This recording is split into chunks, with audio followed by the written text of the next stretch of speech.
ਦੋਸਤੋ ਮੁਲਾਕਾਤ ਕੀਤੀ ਹੈ ਵਜ਼ੀਰ ਆਜ਼ਮ ਨੇ ਵਜ਼ੀਰ ਕਾਨੂੰਨ ਨਾਲ ਅਤੇ ਅਟਾਰਨੀ ਜਨਰਲ ਨਾਲ। ਔਰ ਉਸ ਮੁਲਾਕਾਤ 'ਚ ਉਹਨਾਂ ਨੇ ਕਿਹਾ ਜੀ ਕਿ ਇੱਕ ਤਾਂ ਜਿਹੜੀਆਂ ਮਖਸੂਸ ਨਸ਼ਿਸਤਾਂ ਸੁਪਰੀਮ ਕੋਰਟ ਨੇ ਦਿੱਤੀਆਂ ਨੇ PTI ਨੂੰ, ਉਹ ਵਾਪਸ ਲੈਣ ਦੇ ਮਾਮਲੇ ਦੇ ਉੱਤੇ ਉਹ ਫੈਸਲੇ ਨੂੰ ਨਾ ਕੁਝ ਲੀਗਲ ਪ੍ਰੋਸੈਸ ਕਰੋ। ਦੂਸਰਾ ਉਹਨਾਂ ਨੇ ਕਿਹਾ ਕਿ ਜਿਹੜੇ PTI 'ਤੇ ਪਾਬੰਦੀ ਉਹਦੇ ਵਾਸਤੇ ਕੋਈ ਕਾਨੂੰਨੀ ਚਾਰਾਜੋਈ ਕੀਤੀ ਜਾਵੇ। ਅਤੇ ਫਿਰ ਇਮਰਾਨ ਖਾਨ ਜਿਹੜੇ ਨੇ ਯਾਨੀ ਤਹਿਰੀਕ ਇਨਸਾਫ ਦੇ ਜਿਹੜੇ ਬਾਨੀ ਚੇਅਰਮੈਨ ਨੇ, ਉਹਨਾਂ ਦੇ ਖਿਲਾਫ ਆਰਟੀਕਲ 6 ਜਿਹੜਾ ਆਇੰਦਾ, ਜਿਹੜਾ ਗੱਦਾਰ ਕਰਾਰ ਦਿੰਦਾ ਹੈ ਔਰ ਜਿੰਦੀ ਸਜ਼ਾ ਮੌਤ ਦੀ ਹੈਗੀ ਹੈ, ਉਹ ਵਾਲਾ ਆਰਟੀਕਲ ਲਾਉਣ ਦਾ ਚਾਰਾ ਕੀਤਾ ਜਾਵੇ।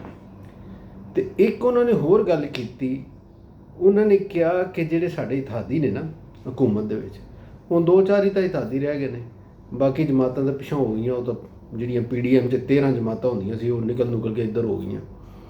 ਅਤੇ ਇਹ ਜਿਹੜੀਆਂ ਰਹਿ ਗਈਆਂ ਉਹਦੇ ਵਿੱਚ ਪੀਪਲਜ਼ ਪਾਰਟੀ ਅਤੇ MQM ਕਾਬਲੇ ਜ਼ਿਕਰ ਹੈ। ਉਹ ਬਾਕੀ ਕੋਈ ਬੰਦੇ ਹੋਣਗੇ, ਕੋਈ 1-1 2-2 ਵੋਟਾਂ ਵਾਲੇ, ਬਸ ਹੋਰ। ਲੇਕਿਨ ਜਿਹੜੀਆਂ ਜਮਾਤਾਂ ਨੇ ਉਹ ਹੁਣ ਇਹੋ ਹੀ ਨੇ ਦੋ। ਅਤੇ ਜਿਹੜੀ ਮੁਸਲਿਮ ਲੀਗ ਨੂਨ ਉਹ ਸਮਝਣ ਲੱਗ ਪਈ ਹੈ ਕਿ ਜਿਹੜਾ ਭਾਰ ਬਣਨ ਡਿਆ ਨਾ ਇਹਦੇ ਉੱਤੇ, ਜਮਹੂਰੀਅਤ ਦੇ ਹਵਾਲੇ ਨਾਲ, ਸਿਆਸੀ ਆਜ਼ਾਦੀਆਂ ਦੇ ਹਵਾਲੇ ਨਾਲ, ਮੁਲਕ ਦੇ ਨਿਜ਼ਾਮ ਦੇ ਵਿੱਚ ਗੈਰ ਆਈਨੀ ਔਰ ਗੈਰ ਕਾਨੂੰਨੀ ਚੀਜ਼ਾਂ ਸ਼ਾਮਲ ਕਰਨ ਦੇ, ਉਹ ਸਾਰੀ ਜ਼ਿੰਮੇਵਾਰੀ ਚੂੰਕਿ ਮੁਸਲਿਮ ਲੀਗ ਨੂਨ ਦੇ ਉੱਤੇ ਨਾ ਆਵੇ, ਇਸ ਵਾਸਤੇ ਇਤਿਹਾਦੀਆਂ ਨੂੰ ਉਹਦੇ ਵਿੱਚ ਸ਼ਾਮਲ ਕੀਤਾ ਜਾਵੇ। ਅਤੇ ਵਜ਼ੀਰ ਆਜ਼ਮ ਦਾ ਇਹ ਕਹਿਣਾ ਇਸ ਵਾਸਤੇ ਵੀ ਠੀਕ ਹੈ ਕਿ ਉਹ ਬਾਕੀ ਇਤਿਹਾਦੀ ਨੇ ਜਿਹੜੇ, ਉਹਨਾਂ ਨੇ ਆਈਨੀ ਅਹੁਦੇ ਲਏ ਨੇ, ਉਹਨਾਂ ਨੇ ਵਜ਼ਾਰਤਾਂ ਲਈਆਂ ਨੇ, ਉਹਨਾਂ ਨੇ ਕਈ ਤਰ੍ਹਾਂ ਦੀ ਸਹੂਲਤਾਂ ਅਤੇ ਮੁਰਾਦ ਲਈਆਂ ਨੇ ਇਸ ਨਿਜ਼ਾਮ ਕੋਲੋਂ। ਅਤੇ ਇਹ ਤਾਂ ਨਹੀਂ ਮੁਮਕਿਨ ਹੈਗਾ ਨਾ ਕਿ ਸਾਰਾ ਕੁਛ ਇਲਜ਼ਾਮ ਤਰਾਸ਼ੀ ਔਰ ਭਾਰ ਜਿਹੜਾ ਬਦਨਾਮੀ ਉਹ ਮੁਸਲਿਮ ਲੀਗ ਨੂਨ ਚੁੱਕੇ ਅਤੇ ਉਹ ਬਾਕੀ ਇਤਿਹਾਦੀ ਜਿਹੜੇ ਨੇ ਉਹ ਬਸ ਮਜ਼ੇ ਲੁੱਟਣ। ਇਹ ਤਾਂ ਗੱਲ ਇਸ ਹੱਦ ਤੱਕ ਹੋ ਗਈ। ਲੇਕਿਨ ਕੀ ਜਿਹੜੇ ਇਤਿਹਾਦੀ ਨੇ ਉਹ ਵਾਕਈ ਇੰਝ ਚਾਹੁੰਦੇ ਨੇ?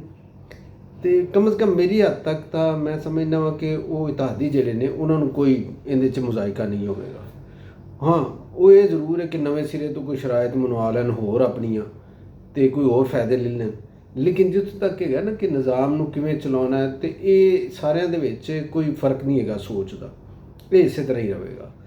ਹਾਂ, ਜਿਹੜੀ ਮੈਨੂੰ ਫਿਕਰ ਹੈਗੀ, ਮੈਨੂੰ ਫਿਕਰ ਇਹ ਵੇ ਕਿ ਜਦੋਂ ਇਲੈਕਸ਼ਨਸ ਹੈਗੇ ਸਨ ਔਰ ਉਸ ਤੋਂ ਪਹਿਲੇ ਵੀ ਜਦੋਂ PDM ਦੀ ਗਵਰਨਮੈਂਟ ਆਈ, PTI ਦੀ ਗਵਰਨਮੈਂਟ ਨੂੰ ਬਰਖਾਸਤ ਕਰਕੇ ਅਦਮੇ ਇਤਮਾਦ ਦੀ ਤਹਿਰੀਕ ਤੋਂ ਬਾਅਦ, ਅਤੇ ਇਹਨਾਂ ਨੇ ਇਹ ਕਿਹਾ ਸੀ ਕਿ ਅਸੀਂ ਮੁਲਕ ਦੇ ਵਿੱਚ ਜਿਹੜੇ ਮਾਸ਼ੀ ਬਹਾਲੀ ਹੈ ਉਹਨੂੰ ਲੈ ਕੇ ਆਵਾਂਗੇ, ਮਾਸ਼ੀ ਬਹਾਲੀ ਕਰਾਂਗੇ ਮੁਲਕ ਦੇ ਵਿੱਚ। ਫਿਰ ਉਹ ਬੜੀ ਮੁਸ਼ਕਲ ਜਿਹੜਾ IMF ਕੋਲੋਂ ਕੋਈ ਕਰਜ਼ ਲਿਆ, ਅਤੇ ਉਹਨੂੰ ਉਹਨਾਂ ਕਿਹਾ ਕਿ ਵੇਖੋ ਅਸੀਂ ਡਿਫਾਲਟ ਹੋਣ ਤੋਂ ਮੁਲਕ ਨੂੰ ਬਚਾ ਲਿਆ। ਬਸ ਇਹ ਕਾਰਨਾਮਾ ਕੀਤਾ, ਕਰਜ਼ ਲੈਣ ਨੂੰ ਉਹਨਾਂ ਨੇ ਆਪਣਾ ਕਾਰਨਾਮਾ ਸਮਝਿਆ। ਅਤੇ ਕਰਜ਼ ਤਾਂ ਪਿਛਲੀਆਂ ਹੁਕੂਮਤਾਂ ਵੀ ਲੈਂਦੀਆਂ ਰਹੀਆਂ, ਉਹ ਤਾਂ ਕੋਈ ਗੱਲ ਨਹੀਂ ਸੀ। ਅਤੇ ਇਹ ਕਾਰਨਾਮਾ ਉਸ ਤੋਂ ਬਾਅਦ ਅੱਜ ਤੱਕ ਮੈਂ ਫੈਕਟਸ ਲਏ ਨੇ। ਕੁਝ ਫੈਕਟਸ ਇਹ ਨੇ ਕਿ ਤੁਸੀਂ ਜਿਹੜੇ ਐਕਸਪੋਰਟ ਉਹ ਵੇਖ ਲਵੋ ਚੁੱਕ ਕੇ, ਇੰਪੋਰਟ ਵੇਖ ਲਵੋ, ਇੰਪੋਰਟ ਵਧੀ ਤੁਹਾਡੀ, ਐਕਸਪੋਰਟ ਜਿਹੜੀ ਉਹ ਘਟੀ। ਇਸੇ ਤਰ੍ਹਾਂ ਜਿਹੜੇ ਪਾਕਿਸਤਾਨੀ ਦੂਸਰੇ ਮੁਲਕਾਂ 'ਚੋਂ ਪੈਸੇ ਘੱਲਦੇ ਸੀ, ਉਹਨਾਂ ਨੇ ਪੈਸੇ ਘਟਾਏ ਨੇ। ਜਿਹੜਾ ਤੁਹਾਡਾ ਇੱਥੇ ਇਨਵੈਸਟਮੈਂਟ ਫਾਰਨ ਹੈਗੀ ਸੀ, ਗੈਰ ਮੁਲਕੀ ਇਨਵੈਸਟਮੈਂਟ, ਉਹ ਘਟੀ। ਉਹ ਇੰਨੀ ਘਟੀ ਹੈ ਕਿ ਵਜ਼ੀਰ ਆਜ਼ਮ ਨੇ ਜ਼ਾਤੀ ਤੌਰ 'ਤੇ ਸਾਊਦੀ ਅਰਬ ਦੇ ਕਈ ਦੌਰੇ ਕੀਤੇ, UAE ਦੇ ਕਈ ਦੌਰੇ ਕੀਤੇ, ਚੀਨ ਦੇ ਦੌਰੇ ਕੀਤੇ, ਉਹਨਾਂ ਨਾਲ ਮੁਸਲਸਲ ਰਾਬਤੇ ਰੱਖੇ ਔਰ ਉਹਨਾਂ ਦੇ ਹੱਕ 'ਚ ਕਈ ਹਫ਼ਤੇ ਤੱਕ ਕੰਪੇਨਾਂ ਔਰ ਬਿਆਨਾਤ ਜਾਰੀ ਕੀਤੇ। ਸਾਨੂੰ ਉਮੀਦ ਪੈਦਾ ਹੋਈ ਸੀ ਕਿ ਇੰਨੇ ਮਿਹਨਤ ਤਰਲੇ ਤੋਂ ਬਾਅਦ ਤਾਂ ਉਹ ਮੁਲਕ ਕੁਛ ਨਾ ਕੁਝ ਇੱਥੇ ਇਨਵੈਸਟਮੈਂਟ ਕਰਨਗੇ, ਲੇਕਿਨ ਉਹ ਨਹੀਂ ਹੋਇਆ। ਔਰ ਇਹਦੇ ਨਤੀਜੇ ਦੇ ਵਿੱਚ ਜਿਹੜੇ ਮਸਾਇਲ ਪਾਕਿਸਤਾਨ ਦੇ ਵਿੱਚ ਉਹ ਵਧੇ, ਔਰ ਇਹਨਾਂ ਵਧੇ ਹੋਏ ਮਸਾਇਲ ਦੀ ਵਜ੍ਹਾ ਨਾਲ ਜਿਹੜੀ ਚੀਜ਼ਾਂ ਨੇ ਉਹ ਬਿਹਤਰੀ ਵੱਲ ਨਹੀਂ ਹੋ ਰਹੀਆਂ। ਸਾਨੂੰ ਇਹ ਤੋਕੋ ਸੀ ਕਿ ਇਹ ਗਵਰਨਮੈਂਟ ਜਦੋਂ ਆਵੇਗੀ ਅਤੇ ਫਿਰ ਇਹ ਕੁਝ ਐਸਾ ਬੰਦੋਬਸਤ ਕਰੇਗੀ ਕਿ ਜਿਹਦੇ ਨਾਲ ਸਿਆਸੀ ਅਦਮੇ ਇਸਤਹਿਕਾਮ ਘੱਟ ਹੋਏਗਾ। ਔਰ ਸਿਆਸੀ ਅਦਮੇ ਇਸਤਹਿਕਾਮ ਹੀ ਉਹ ਅਸਲ 'ਚ ਇੱਕ ਵਜ੍ਹਾ ਜਿਹੜੀ ਮਾਸ਼ੀ ਇਸਤਹਿਕਾਮ ਨਹੀਂ ਆਉਣ ਦੇਣ ਲਈ, ਅਤੇ ਮਾਸ਼ੀ ਇਸਤਹਿਕਾਮ ਫਿਰ ਆਵੇਗਾ। ਲੇਕਿਨ ਅਸੀਂ ਵੇਖਣ ਦੇ ਹਾਂ ਕਿ ਜਿਵੇਂ ਗਵਰਨਮੈਂਟ ਦੇ ਫੈਸਲੇ ਜਿਹੜੇ ਰੋਜ਼ ਕਰਦੀ ਉਹਦੇ ਵਿੱਚ ਸਿਆਸੀ ਅਤੇ ਮਾਸ਼ੀ ਇਸਤਹਿਕਾਮ ਦੀ ਤਾਂ ਗੱਲ ਹੀ ਨਹੀਂ ਹੁੰਦੀ, ਬਲਕਿ ਕਸ਼ੀਦਗੀ ਨੂੰ ਵਧਾਉਣ ਦੀਆਂ ਚੀਜ਼ਾਂ ਆ ਰਹੀਆਂ ਨੇ। ਫਿਰ ਇਹ ਦਿਲ ਕਰਦਾ ਕਿ ਸੋਚਿਆ ਜਾਵੇ ਕਿ ਇਹ ਕਸ਼ੀਦਗੀ ਵਧਾਉਣ ਨਾਲ ਆਖਰ ਕਿਹੜਾ ਏਜੰਡਾ ਹੈ ਜਿਹੜਾ ਪੂਰਾ ਹੁੰਦਾ ਹੈ। ਅਤੇ ਉਹ ਏਜੰਡਾ ਜਿਹੜਾ ਇਹੋ ਹੀ ਹੋ ਸਕਦਾ ਹੈ ਕਿ ਕੁਝ ਜਿਹੜੀਆਂ ਚੀਜ਼ਾਂ ਨੇ ਬਾਹਰ ਜਿਹੜੇ ਮਮਾਲਿਕ ਦੇ ਨਾਲ ਸਾਡਾ ਤਲਕ ਹੈਗਾ ਵੇ ਉਹ ਮੁਤਾਸਰ ਹੋਵੇਗਾ। ਅਸੀਂ ਕੁਝ ਚੀਜ਼ਾਂ ਨੇ ਉਹਨਾਂ ਨੂੰ ਰਾਹ ਨਹੀਂ ਦੇਣਾ ਚਾਹੁੰਦੇ। ਕੁਝ ਐਸੀਆਂ ਪਾਲਿਸੀਜ਼ ਨੇ ਬੈਨ ਅਲ-ਅਕਾਮੀ ਸਤ੍ਹਾ ਦੇ ਉੱਤੇ ਕਿ ਅਗਰ ਅਸੀਂ ਇੱਥੇ ਅਮਲ ਲੈ ਆਈਏ ਪਾਕਿਸਤਾਨ ਦੇ ਵਿੱਚ ਅਤੇ ਉਹ ਮੁਤਾਸਰ ਹੁੰਦੀਆਂ ਨੇ। ਮੈਂ ਉਹਦੇ ਉੱਤੇ ਇਸ਼ਾਰਤਨ ਗੱਲ ਕਰ ਲੈਣਾ ਕਿ ਜਿਹੜੀ ਜੰਗ ਹੋ ਰਹੀ ਹੈ ਯੂਕਰੇਨ ਦੀ ਔਰ ਰੂਸ ਦੀ, ਕੁਝ ਉਹਦੇ ਅਸਰਾਤ ਵੀ ਹੈਗੇ ਨੇ। ਇਸੇ ਵਾਸਤੇ ਪਾਕਿਸਤਾਨ ਦੇ ਵਿੱਚ ਅਦਮ ਇਸਤਹਿਕਾਮ ਹੈਗਾ ਵੇ। ਅਤੇ ਇਹ ਲੋਕਾਂ ਦਾ ਇਹ ਖਿਆਲ ਹੈ ਕਿ ਅਗਰ ਉੱਥੇ ਟਰੰਪ ਆ ਜਾਂਦੇ ਨੇ ਅਮਰੀਕਾ ਦੇ ਵਿੱਚ, ਅਤੇ ਜਿਸ ਤਰ੍ਹਾਂ ਉਹਨਾਂ ਨੇ ਕਿਹਾ ਕਿ ਉਹ ਇੱਕ ਫੋਨ ਕਾਲ ਦੇ ਉੱਤੇ ਦੁਨੀਆ ਦੇ ਵਿੱਚ ਜੰਗਾਂ ਬੰਦ ਕਰਾਉਣਗੇ, ਅਤੇ ਲੋਕਾਂ ਨੂੰ ਉਮੀਦ ਹੈ ਕਿ ਯੂਕਰੇਨ ਦੀ ਜੰਗ ਬੰਦ ਹੋ ਜਾਏਗੀ, ਗਜ਼ਾ ਦੀ ਜੰਗ ਬੰਦ ਹੋ ਜਾਏਗੀ, ਅਤੇ ਫਿਰ ਸ਼ਾਇਦ ਪਾਕਿਸਤਾਨ ਦੇ ਵਿੱਚ ਵੀ ਸਿਸਟਮ ਜਿਹੜਾ ਹੈ ਉਹ ਇਸਤਹਿਕਾਮ ਵੱਲ ਆ ਜਾਏਗਾ। ਇਹਦੀ ਡਿਟੇਲ ਬਹੁਤ ਸਾਰੀ, ਲੇਕਿਨ ਸਾਡਾ ਇਹ ਮੌਜੂ ਨਹੀਂ।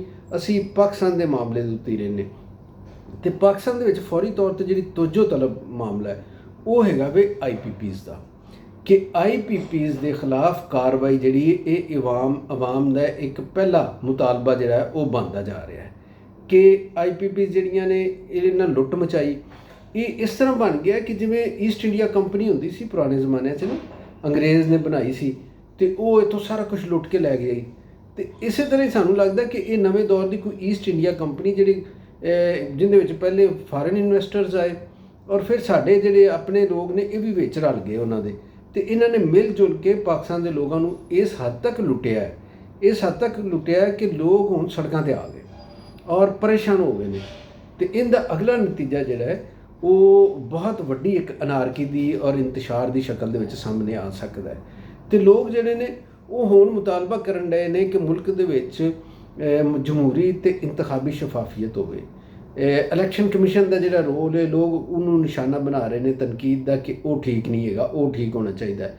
ਪਾਰਲੀਮੈਂਟ ਦੀ ਬਾਲਾਦਸਤੀ ਜਿਹੜੀ ਉਹ ਜੈਨੂਅਨ ਹੋਣੀ ਚਾਹੀਦੀ, ਔਰ ਪਾਰਲੀਮੈਂਟ ਦੇ ਵਿੱਚ ਜਿਹੜੇ ਮੁੰਤਖਬ ਲੋਕ ਨੇ ਉਹ ਆਵਾਮ ਦੇ ਸਹੀ ਨੁਮਾਇੰਦੇ ਹੋਣੇ ਚਾਹੀਦੇ ਨੇ। ਲੋਕ ਇਹ ਮੁਤਾਲਬਾ ਕਰਨ ਡਏ ਨੇ, ਔਰ ਅਗਰ ਨਹੀਂ ਹੁੰਦਾ ਤਾਂ ਇਹ ਨਿਜ਼ਾਮ ਦੇ ਵਿੱਚ ਕੋਈ ਐਸੀ ਇਸਲਾਹਾਤ ਲਿਆਂਦੀਆਂ ਜਾਣ। ਇਹ ਜਦੋਂ ਤੁਸੀਂ ਕਸ਼ੀਦਗੀ ਵਧਾਉਂਦੇ ਜੇ ਅਤੇ ਲੋਕ ਆਪਣੇ ਅਸਲ ਮਸਾਇਲ ਜਿਹੜੇ ਨੇ ਮਾਸ਼ੀ ਬਹਾਲੀ ਦਾ, ਰੋਜ਼ਗਾਰ ਦਾ, ਮੁਲਕੀ ਤਰੱਕੀ ਦਾ, ਉਹ ਪਿੱਛੇ ਚਲਾ ਜਾਂਦਾ ਏਜੰਡਾ, ਅਤੇ ਮੁਲਕ ਦਾਖਲੀ ਕਿਸੇ ਤਸਾਦਮ ਦੇ ਬਾਅਦ ਚਲਾ ਜਾਂਦਾ ਹੈ। ਅਤੇ ਫਿਰ ਮੈਂ ਗੱਲ ਇਹ ਕਰਾਂਗਾ ਕਿ ਦਾਖਲੀ ਤਸਾਦਮ ਜਿਹੜਾ ਹੈ ਉਹ ਮੁਲਕ ਵਾਸਤੇ ਤਾਂ ਫਾਇਦੇਮੰਦ ਨਹੀਂ ਹੈਗਾ। ਅਤੇ ਅਗਰ ਮੁਲਕ ਵਾਸਤੇ ਇੱਕ ਚੀਜ਼ ਫਾਇਦੇਮੰਦ ਨਹੀਂ ਹੈਗੀ ਤਾਂ ਫਿਰ ਕਿਹਦੇ ਫਾਇਦੇ ਵਾਸਤੇ? ਇਹ ਸਵਾਲ ਕਰਨਾ ਚਾਹੀਦਾ ਸਾਨੂੰ ਹਕੂਮਤ ਤੋਂ, ਜਿਹੜੀ ਰੋਜ਼ ਐਸਾ ਫੈਸਲਾ ਕਰਨ ਡਈ ਹੈ ਕਿ ਜਿਹਦੇ ਨਾਲ ਦਾਖਲੀ ਤਸਾਦਮ ਵਧੇ। ਅਤੇ ਜਨਾਬ ਇਹਦੇ ਨਾਲ ਹੀ ਇਜਾਜ਼ਤ ਦਿਓ, ਫਿਰ ਅਗਲੇ ਵਲੌਗ ਦੇ ਵਿੱਚ ਹਾਜ਼ਰ ਹੋਵਾਂਗੇ। ਹਾਲੇ ਉਹ ਵੀਡੀਓ ਰਹਿ ਗਈ ਮੇਰੀ ਕੋਇਲੇ ਦੀਆਂ ਕੀਮਤਾਂ ਔਰ ਕੋਇਲੇ ਦੀ ਟੈਕਨੋਲੋਜੀ ਇਸਤੇਮਾਲ ਕਰਨ ਦੇ ਵਿੱਚ ਬਿਜਲੀ ਪੈਦਾ ਕਰਨ ਵਾਸਤੇ, ਉਹ ਇਨਸ਼ਾਅੱਲਾ ਇੱਕ ਅੱਧੇ ਦਿਨ ਤੱਕ ਉਹ ਵੀ ਤੁਹਾਡੇ ਨਾਲ ਸ਼ੇਅਰ ਕਰਾਂਗੇ। ਅਤੇ ਜੀਂਦੇ ਰਹੋ, ਵਸਦੇ ਰਹੋ।